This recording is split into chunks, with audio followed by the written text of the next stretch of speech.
Outschool TOO Saturated? Now, I know that is a question that has been going around in a lot of Outschool online teacher community groups and chats and that sort of thing. And you just may be curious, especially for 2022, if Outschool is something that you even want to get into, if you even want to try to apply and try to be a teacher on there. So, is Outschool TOO Saturated? Well,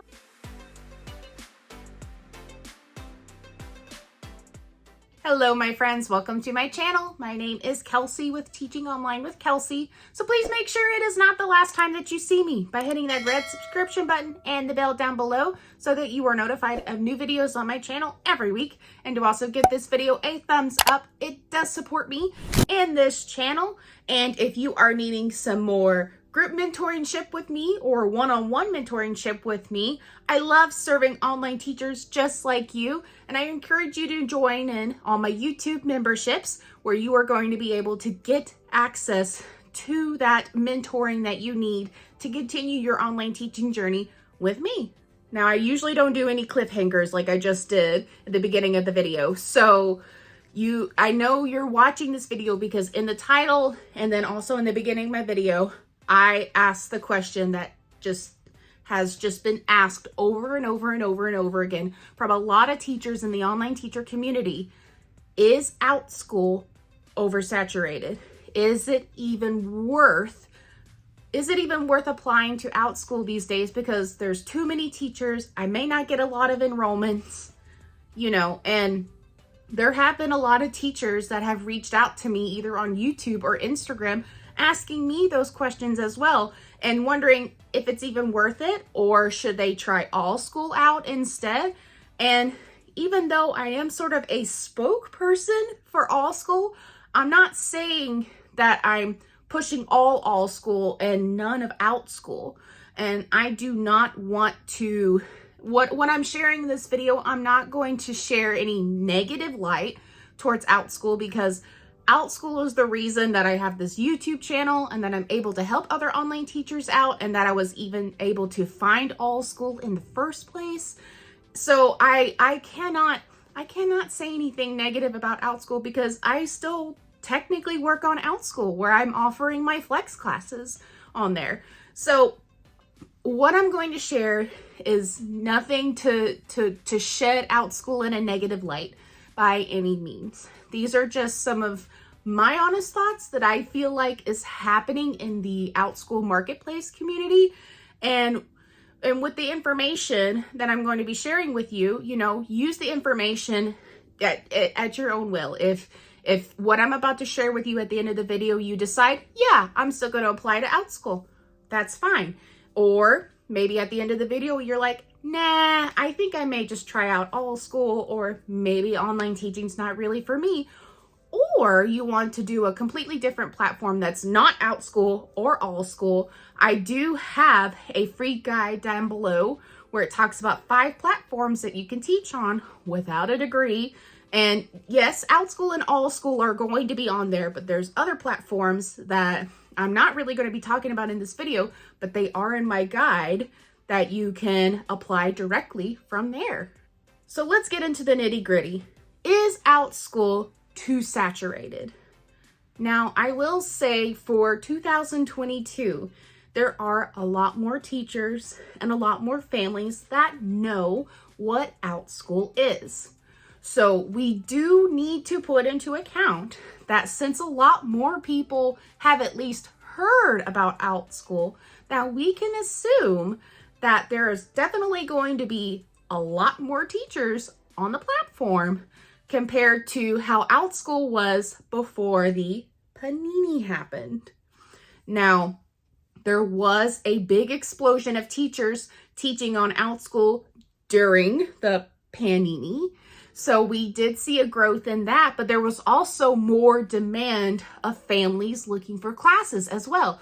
So there was sort of a right balance of teachers and students looking for classes to do while they were stuck at home. So it didn't really feel that oversaturated because parents could look for certain classes and topics and realize that there was a class that their child could take for every single hour. So if they couldn't come to the 2 o'clock class, they could come to the 3 o'clock class. Or, or if they can't do it on Tuesdays, but there's a class that they want to take with a particular teacher and it's offered on Thursday, that was available too. There was a lot more time. There was a lot more availability for teachers and families to take classes. So Outschool didn't really feel that saturated during the Pandora. Now that we're in 2022 and things are getting back to normal and a lot of things are back into person, and not saying that a lot of families are not doing online classes anymore, like they just poo-pooed the idea completely. But we are seeing a trend that because we all want things to go back to normal and we don't want to have all these restrictions for doing the normal things that we were doing before a Pandora happened, then, it's one of those things that we're going to see a trend where a lot of teachers are going to be applying to Outschool and they're like, yeah, I heard of these opportunities. And I'm going to be able, to teach these classes because these teachers certainly did. And I feel like I could do it too. But the demand from other families for classes is not really matching the needs of what teachers have to offer, which does sound like, it does sound like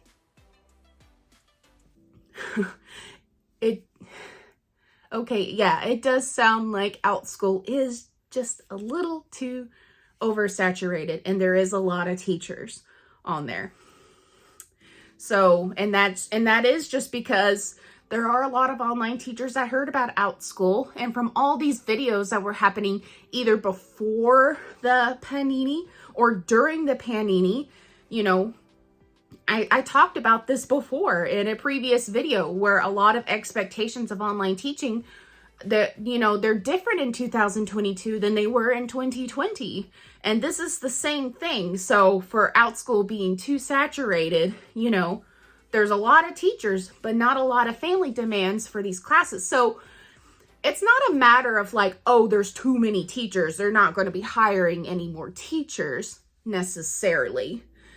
Because the thing is, Outschool is a marketplace. So what that means is you as the teacher are responsible for creating the classes and scheduling out the times and availability that you want to offer the classes, matched on your availability. And depending on if there are learners or not, there's a small fee that you pay. So that's where Outschool takes their 30% of the cut, depending on what you placed an offer for your class. And that's supposed to help promote and sell your classes and your platform fees for Zoom. So there's other fees involved in terms of that 30%. So it's not that Outschool is not pushing out your content and that it's not worth it. We just also have to think that the family's needs right now, are not in online classes right now. And once again, that does not mean that families are not looking for online classes. There may be a lot of families that they may have just, again, they may have think, I don't ever want to take an online class again. There are going to be those families, but there are still other families out there that really benefited from online classes and still want to take them even as the world is going back to normal. So I guess what I'm honestly saying is, yeah, there are a lot of teachers, there are a lot of teachers on the Outschool platform. So, is it oversaturated? Maybe, but also you also need to consider that whatever your online teaching journey looks like is what's going to determine, your success of teaching online and with online classes. So, not saying that there's not a chance for you to not be successful on Outschool even in today's times. Obviously, there are things that you have, there are things that you have to do and things to plan out and things to be creative with to try to promote yourself on the marketplace and to make yourself available for these families that are still looking for classes in that time, and that it still can be successful. So again, it does take some timing, and it does take some planning to really get it going. So whether Outschool is oversaturated or not, you know, growing your online teaching business does take time. So first of all, let's make sure we establish that online teaching is not an overnight success. Like very few people get successful teaching online, like when they first start out. Usually there's going to be a lot of growth and it's going to have to take time in order for that to happen. So if you don't see anything for 2 or 3 months on Outschool, don't assume it's because nobody wants to take classes with you. It's just, you know, you got to remember, you know, what are the needs? You know, what does your availability look like? And, you know, what classes are you teaching? And are families looking for that type of class? So, but again, you know, there's a lot of things to put into consideration. So there are a lot of teachers, but really, how many teachers are actually still teaching on the platform despite everyone going back in person to a lot of things, including school for children's learning? And this goes the same for ALLSCHOOL. Now, I know ALLSCHOOL is a new platform, so it's not going to be as saturated, and it's not going to be, you know, not even, you know, that busy either, because it's a new platform that no one has ever really heard of.